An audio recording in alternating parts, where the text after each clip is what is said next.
गिबियावनो साबायखर बावबाय जोंनि सिमुलगुरि एरियानि जि गामिफोरा दायो बिटिआर गभर्नमेन्टनि सिङाव जि गामि सोसनजानाय सार्भे लिस्टआव सफैदो बेखिनि गामिया दायो जोङो बे फैबाय थानाय बिसायख'थियाव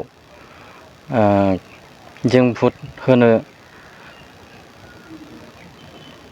मोननाय जायाखै, नाथाय माखासे गामिफोरा दायो सोसनजानानै भट होनो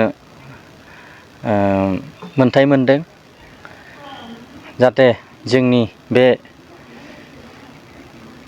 सिमुलगुरि एरियायाव 9 गामि जि बिटिआर गामि सोसनजानायाव हाबसन जादों, जाहाथे फैबाय थानाय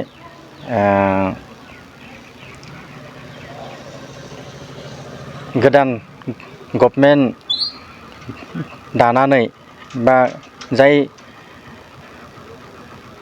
5 बोसोर सालायलांबाय थानाय प्रमद बर' सारमोननि UPPL सरकारानो जाहाथे मोजाङै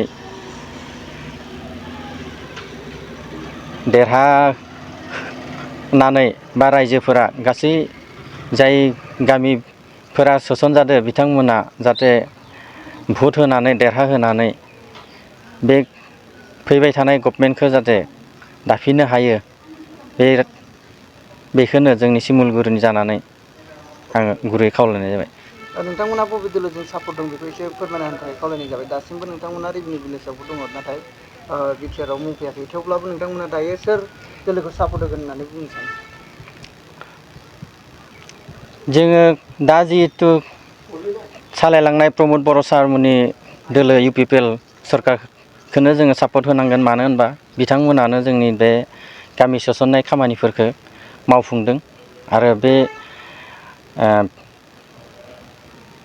प्रमद बर' सार दैदेननाय सरकार नङामोनब्ला जोंनि बे दा गामि सोसननाय बा गामि बारायनाया दिनैसिम जोंनि बे सिमुलगुरि बा आलुपारा बिश्वनाथ डिस्ट्रिक्टनि गहपुर आलुपारासिम सफैबाय। जाहाथे फैबाय थानाय बिसायख'थियाव गोबां भट मोननानै देरहानानै जाहाथे बे गामि सोसननाय खामानियाव जाहाथे रायजोफोरा मदद होनानै जोंनि बे सिमुलगुरिखौबो सोसननायाव मदद होगोन होननानै खावलायनाय जाबाय।